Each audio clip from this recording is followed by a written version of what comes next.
Good afternoon, folks, to our group joining us today. Thanks very much for making the time to join us. My name is Carrie Riddle. I'm the Deputy Director here at the Criminal Investigations and Network Analysis Center, or CINA for short. For those joining us today who may be new to the center, just a quick elevator summary of CINA. We're a DHS Center of Excellence based here at George Mason University, funded by DHS through a 10-year cooperative agreement. Under that agreement, we fund a number of research projects at universities around the country, all centered around challenges of interest to DHS that are related to understanding organized crime and criminal activity. So if you have interest in learning about more of our work, I'll drop a couple of links into the chat after we get started, as well as some email addresses for CINA. Today's webinar is based on a multi-year research project led by Dr. Tom Holt, who is a professor in the School of Criminal Justice at Michigan State University, and his collaborator, Dr. Olga Smirnova from East Carolina University. And they're presenting some findings today on booter and stressor services and how these operations typically present in the cybercrime services that are offered for sale on the open and dark web. So Tom and Olga, thanks very much for being here and for sharing your work today. And if you're ready, I will go ahead and turn it over to you. Great, thank you very much. I appreciate it. So thank you all for attending. As was mentioned, yes, my name is Tom Holt. I'm a professor in the School of Criminal Justice, and we've been studying various aspects of the online illicit economy for the last 5 years of this project. And we've covered a lot of different ground looking at physical and digital goods, and we were unusually lucky in the course of our research in that one particular facet of this economy experienced a relatively heavy period of disruption. And that gave us the ability to engage in a sort of natural experiment to track how the user's behavior changed. And I'm not actually referring to COVID here. We're going to talk today about booter and stressor services, which are one facet of the broader cybercrime economy. And these individuals are providing a service that is all digital. So as a result, there wasn't really any disruption in terms of their ability to send or receive product during the pandemic. They were able to continue to function normally. But we'll talk just a minute about what that disruption actually was. In case you're unaware, we'll first just kind of couch how booter and stressor services exist in the broader cybercrime ecosystem. And they're one part of the broader hacker community as a whole. When we talk about computer hackers and the monetization of hacking, it's important to note that this has been really transformative in the hacker community. So in the 80s, the 90s, the early 2000s, if you wanted to hack, you had to develop your skills, you had to become proficient with a variety of different tools, you had to learn how to program, and if you didn't have those capacities, you were relatively limited. And there was supposition, even though we don't know the total number of people who hack on a regular basis, that we were looking at a relatively small population of individuals globally, and that there was a sort of pyramidal structure to individuals within this community. And that still seems to be the case today, but there's been some interesting stovepiping within the community. Basically, because you have to learn and develop your skills as you go and be able to apply the things that you've learned in real settings. There's a small population of individuals at the top of this pyramidal structure who have real proficiencies. These are individuals who can create new malicious software, they can develop vulnerabilities and exploits, they can create tools that haven't been seen before.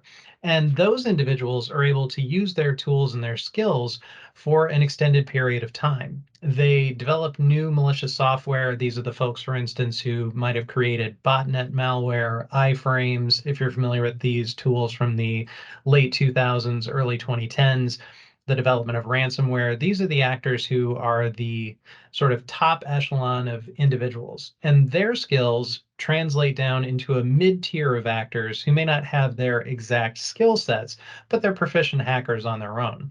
And they can convert the tools that are created by that top tier and make them more consumable for the individuals at the bottom of the structure. At the bottom, you see the folks who are relatively new, who don't know what they're doing. Maybe they don't want to cultivate the time to actually build their skills, or they don't have the time to do so. And as a result, they're going to have to seek out what others have developed, and they may be able to pay for those services. In the 80s and the 90s, payment wasn't really a thing. Instead, you were maybe trading software or things like that. But we're at a time now where it's very easy to pay people for their skills. And that's become a very common model amongst the hacker community. If you want something and you don't necessarily know how to build it yourself, you can find someone to do that for you. And so that mid layer of actors is very important because they provide a lot of different services to the folks at the bottom. And that relates to what we're going to talk about today, the development of booter and stressor services. If you're unfamiliar with this term, they are basically on-demand distributed denial of service attack providers. That means they send malicious or malformed traffic to a web server for the purposes of knocking it offline. And there's different ways that these services run. Some of them operate via botnets where you're commanding infected computers around the world to send malicious traffic. But then there's another model, and we'll talk about that in just a second, that operates more on a reflection process and that utilizes existing infrastructure. But either way, when booter and stressor services first came about, they were a simple tool designed to enable hackers and others, especially in the gaming community, with a way to take servers offline. If you were mad at somebody, if you wanted to get revenge, if you wanted to just mess with someone, you could hire a booter or a stressor to attack the site for you. And they became very polished and streamlined in terms of their operations, and they started to make themselves look more legitimate, or at least quasi-legitimate on first glance. This is an example of a site that says that you can stress test your website. And they utilize a lot of this language where they try to conceal why you would use their services under the guise of legitimate security testing. Realistically, people who hire booters and stressors are not attacking their own services, they're attacking others. And as a consequence, they're doing it in the most effective and efficient way possible. Once you go to one of these sites, you need to register with them in order to see what the infrastructure looks like. And they've become very, very clean and neat. They're operating sort of on a basis that's similar to other kinds of online shops and commerce. So when you log into a booter or stressor service, this is typically what you'll see, a dashboard interface that gives you different resources within the site. And this one is especially nice because it tells you how many users the individual service has, how many attacks are taking place today, how many of them have been stopped, and how many are running right now. So you get a general sense of their effectiveness. Now, this may or may not be legitimate, but since this is typically just an aggregation of data about the service, it's going to at least give you some legitimate information about the resource. And they have this nice clean set of tabs on the left-hand side that has their support function in the event you have problems. They have a team function, and they also have the purchase order system. So that way, when you want to actually engage with the service, you can set up your payment and set up the service.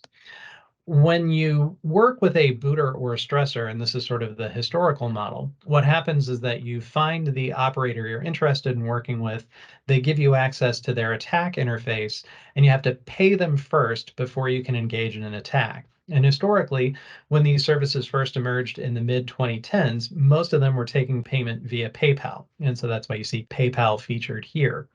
And what they can do, whether they're running on a botnet, that's a little bit different. If they're running on a reflection basis, what that means is that you enter your target website or your target IP address into the infrastructure, and then the bad traffic that you want to send gets sent through a backend server and then bounced off of a set of existing servers elsewhere. That serves as a way to amplify the total amount of traffic, effectively mimicking a botnet without utilizing infected computers as the medium. Instead, you're using existing legitimate servers as the way to send these bad packets to your target, and they can amplify the total volume of the attack so that it can overwhelm virtually any service. You might be familiar with things like Cloudflare or other attack or abuse resistant servers, and they can withstand some degree of attack. But when the volume reaches a critical mass, there's a point at which even some of the abuse resistant service providers can't take it. And so booters and stressors, particularly those using this sort of reflected traffic method, are very, very effective, but they're also very inexpensive, and they can work for quite a while. and they're very easy to use. This is an example of the attack interface that you would interact with when you're a customer for this service. Basically, all you have to do is enter in the IP address of your target, pick the port that you want to target within that server, and then what kinds of attack traffic you want to use. Once you've selected all the basics, and this is conditioned by the package that you've purchased with this vendor, then you just have to enter in a CAPTCHA to make sure that you're a person behind the screen rather than a bot trying to run these attacks, and hit attack, and it will just do everything else for you from there. And the attack will run as long as you've paid for your service. And sometimes this can be a period of days, weeks, what have you. They constrain it to some degree based on how much traffic and what kinds of servers you want to use. But this gives you the ability to have an automated attack running without any real effort on your part. You just simply have to pay the vendor for their services. And they became tremendously popular and developed a lot of attention, particularly around 2014 and 15, when the number of booter and stressor services started to reach a critical mass. And some of these attackers were basically teenagers who were causing quite a bit of harm because the attacks were very good. The amount of volume that they could create was huge. One of the key examples of this is a group called the Lizard Squad, who claimed that they could utilize reflected denial of service attacks to hit virtually any target. And they got quite a bit of attention. They even operated their own service for a little while, and it suggests that they're very effective. And because of the attention that booter and stressors were generating in the underground, researchers started trying to figure out how they worked and see what they could do. Myself and a colleague, Tom Heislip, who's at University of South Florida, did some work looking at these, but there's a number of other computer science studies and some colleagues of mine in the UK looking at these groups as well. And if we take the historical evidence from the mid 2010s, what we know is that pricing is variable, but there were a number of them at the time offering free service attacks. So basically, they'll give you 5-10 minutes of an attack just to show how good they are. And then if you want to work with them, you can pay for the attack to go on. And they also offered a range of different attack protocols, most of them hitting around 15 or 16 total, with common protocols like UDP and TCP, common IP protocols online.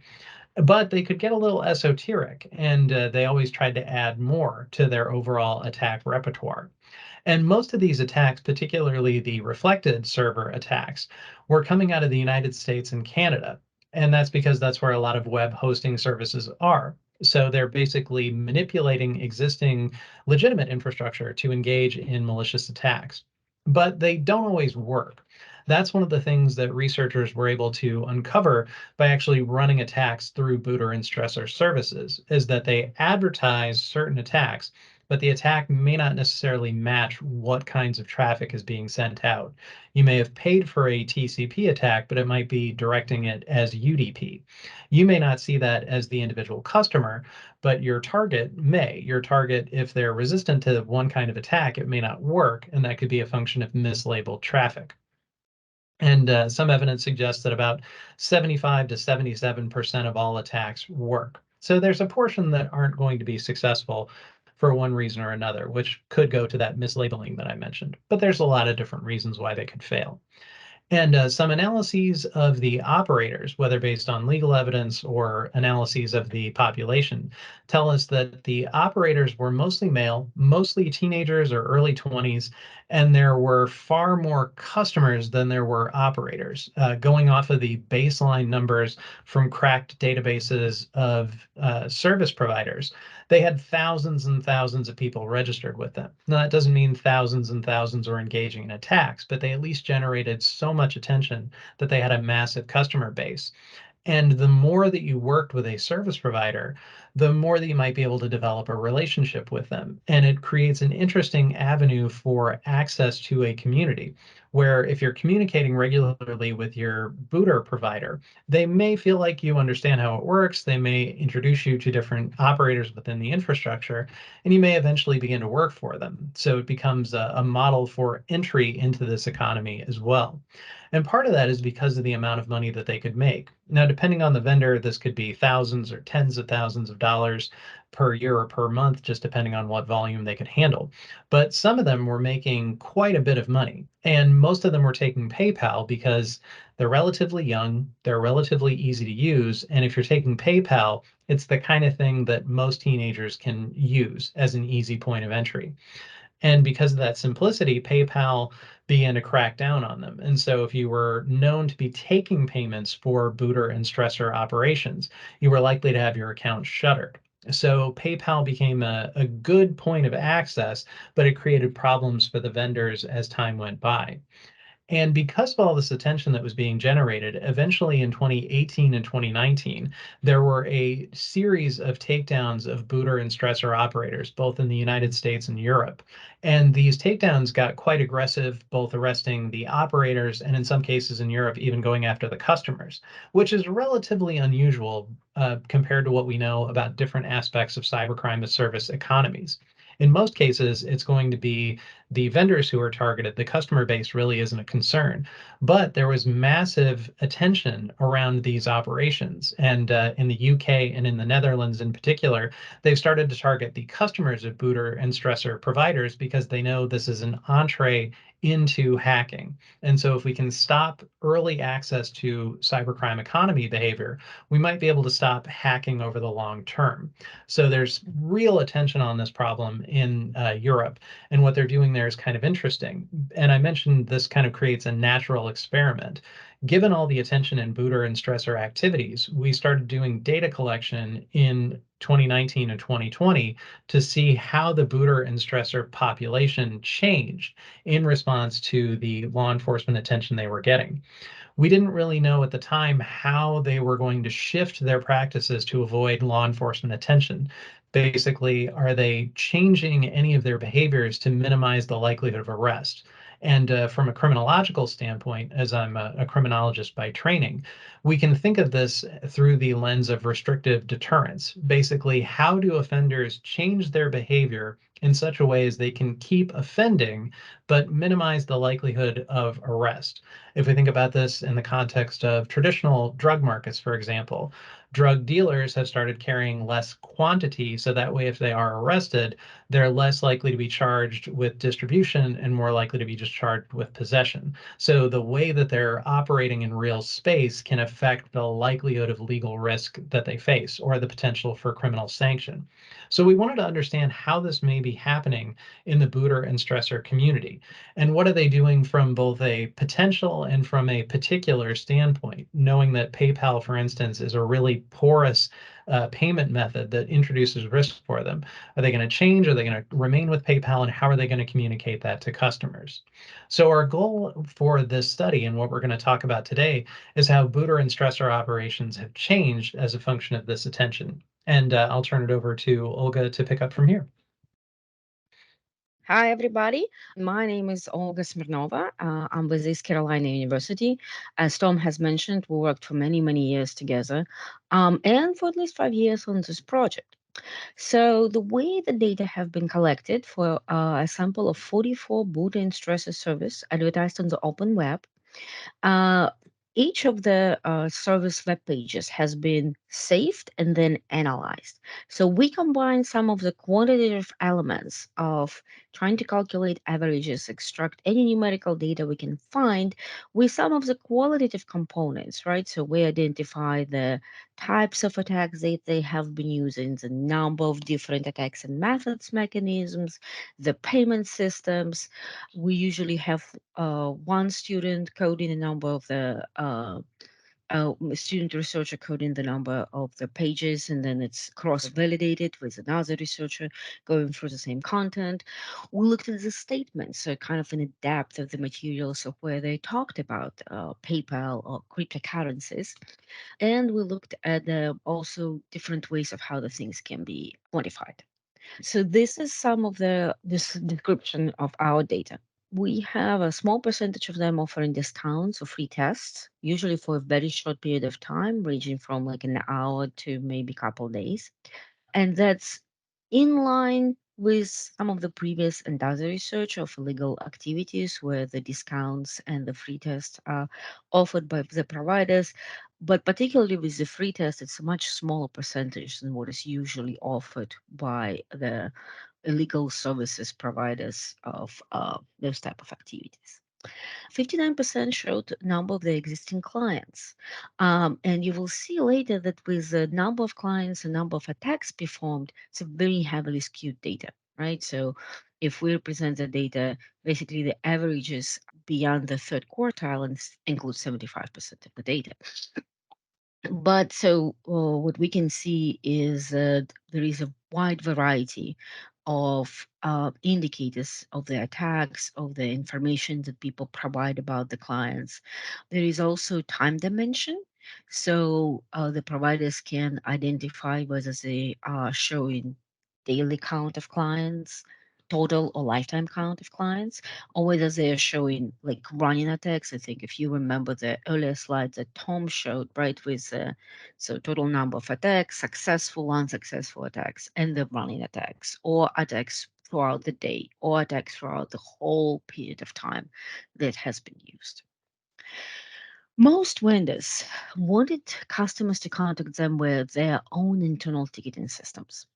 11 operators also utilize Telegram, and Telegram has been used as a kind of this new communication platform. One vendor operated a Discord chart. Basically, what we can identify that after this police involvement in this market, some of the strategies have changed to a more secure ticketing system, to a more private ways of connecting. Right? They provide different messaging to their customer base of how they can contact them. The VPN usage, we have received some mixed messages, right? So it was also one of the expectations of the deterrent strategy of how they're going to protect themselves. And while some of the vendors were saying that they would like to encourage their customers to use the VPN services, others were viewing VPN as an opportunity of the customer to try to take advantage of their services as well. Right. And so we have this specific distrust in the illegal markets, including in the illegal markets of Buddhists and stresses. And if we use this risk assessment frameworks that Dr. Holt has mentioned earlier, a lot of those different customer client relationship and strategies that are being employed, they are being employed to make sure that the provider, Buddha and stressor service provider, tells the client how they can engage and how they provide quality services while also transforming the message of trust and where the customer need to trust the provider. One of the interesting findings that was a clear change in the attack methods. And so this is, I believe, three different quotations here by different vendors that indicate how the providers have changed their language. And they were saying, like, if you find a bypass, let us know. If you find a bypass and you're going to use it, there are going to be serious consequences for that. His idea is that no governmental or educational or either websites will be used in this number of attacks. And it's also in line with basically minimizing the risk that they will attack a target that will be so of such an important magnitude that they will be targeted by the law enforcement. I would say that the number of different approaches to the attack methods potentially increased, but hasn't changed as a different, more primary attacks method changed. This shows an example, another example of the listings for the different attack methods available at different pricing mechanisms. So all Buddhists and stresses in our sample was a minor example of two vendors who didn't quite indicate the different levels of services. Most of them, other 42, have identified that if you pay this minimal price, this is the services and attack methods that are available to you. If you need a different, let's say, target, like Dr. Holt has mentioned earlier, you want to have a wider variety of attack methods for your specific target, then this is a type of the pricing. And there is a higher variability of the price points at the higher level of the prices. We don't necessarily know how many of clients are paying at those higher prices. We don't necessarily know if the clients are utilizing those much more higher priced models, but they are available, and providers identify which of the different attacking methods that they can use at each specific level and changing the ways that they are doing it. We have about a total of 100 different separate attack protocols that were identified across 25 different vendors. And while some of the common methods that Dr. Hall has mentioned in the beginning of the presentation have still been listed, there are some other exotic methods, including listed for specific games. We also have identified that really, on average, the Buddhist stresses, we have identified not that many attack protocols offered by a regular vendor, right? So we can have people providing different price points for almost every different if we have one vendor who does a very complicated pricing mechanism for the things, most of the people provide a simple bronze, silver, gold levels, and you can get a specified number of attacks at each level with increasing number of complexity and variety, including those protocols like with associated with a very niche services and things. These findings are actually higher than the number of protocols are actually higher than what the previous literature have found. I'm sorry, I got a little bit distracted. Well, Carrie says in the chat that we'll have time for answers and questions. And finally, the point that Dr. Holt has mentioned about the PayPal and cryptocurrencies, there is certainly a switch to a cryptocurrencies methods of payment away from the PayPal methods of payment. Again, it's in line with the risk minimizing strategies, right? We're going to go away from a method of payment that may identify us, may identify the providers or the customers, may not go through, to a more secure method of payment that may be associated with a high level of computer knowledge, but they provide, as we cite in this one of the examples of they're providing different tutorials and other different steps to help their customers to get on the track with skills that they need. And I am switching back to Dr. Holt. Yes, thank you very much, Olga. So in general, we can take away from this that vendors are clearly aware of the risks that they face for arrest. The number of takedowns and legal actions pursued against them meant that they had to change what they were doing and do so relatively quickly. The use of Telegram and Discord and other platforms means that they're diffusing their communications with customers in a way that might make it harder to disrupt their services. And they may be able to talk a little bit more bluntly in those channels about risk than they may through just their regular ticketing system.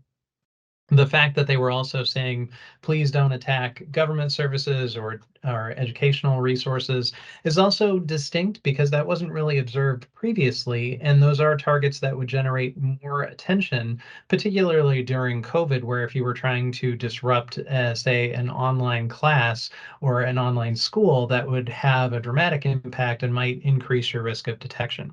The number of protocols offered also for attacks themselves is unique. That's not necessarily linked to risk reduction, but it is interesting in that it tells us that booter and stressor operations are expanding and they're trying to find ways to be more effective while also taking a payment method that is harder to disrupt.